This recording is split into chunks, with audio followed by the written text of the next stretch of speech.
Hello நண்பர்களே, welcome to my channel. First என்னுடைய சேனலை சப்ஸ்கிரைப் பண்ணியிருக்க 498 பேருக்கும் நன்றி சொல்லிக்கிறேன்.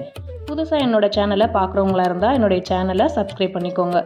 இந்த வீடியோவில் நான் ஏற்கனவே ஒரு ஷார்ட்ஸ் வீடியோவில் சொல்லியிருந்த மாதிரி நம்ம கடையில் டெய்லி மார்னிங் ரெடி பண்ணிகிட்ருக்க அப்பத்தோட செய்முறை தான் ஷேர் பண்ண போகிறேன். வாங்க அப்பம் ரெசிபி பார்க்கலாம். 5 கிலோ மாவு கரைக்க போகிறாங்க. ஒரு பாத்திரத்தில் கால்வாசி தண்ணி எடுத்துக்கிட்டு அதில் 1 டேபிள் ஸ்பூன் அளவுக்கு உப்பு சேர்த்துக்கிறாங்க. 1/2 டேபிள் ஸ்பூன் அளவுக்கு ஆப்ப சோடா சேர்த்துக்கிறாங்க. அதுக்கப்புறம் 250 கிராம் அளவுக்கு ரவை சேர்த்துக்கிறாங்க. ரவை சேர்த்து ஒரு 5 நிமிஷம் நல்லா ஊற விட்டுக்கலாம். ரவை ஊறினதும் மைதா சேர்த்துக்கிறாங்க. இது நம்ம வீட்டில் செய்கிறதா இருந்தால் கோதுமை கூட வச்சு பண்ணலாம். அதுக்கப்புறம் 200 கிராம் அளவுக்கு பச்சரிசி மாவு சேர்த்துக்கிறாங்க. எல்லாம் சேர்த்துட்டு நல்லா கையை வச்சு மெதுவாக கலந்துக்கணும்.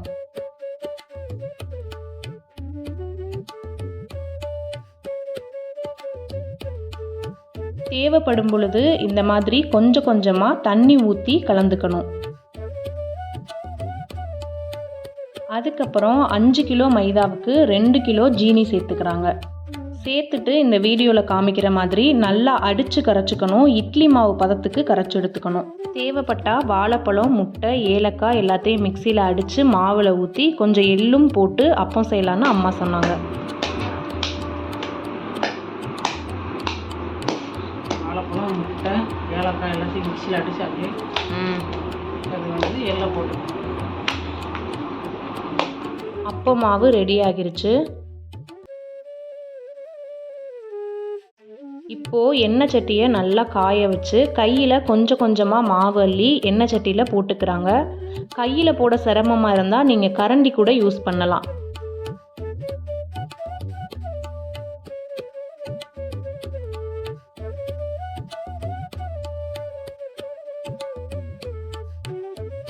தீயை கொஞ்சம் மிதமாக வச்சுக்கிட்டு ஒரு பக்கம் வெந்து செவந்ததும் அப்பத்தை திருப்பி விடுறாங்க.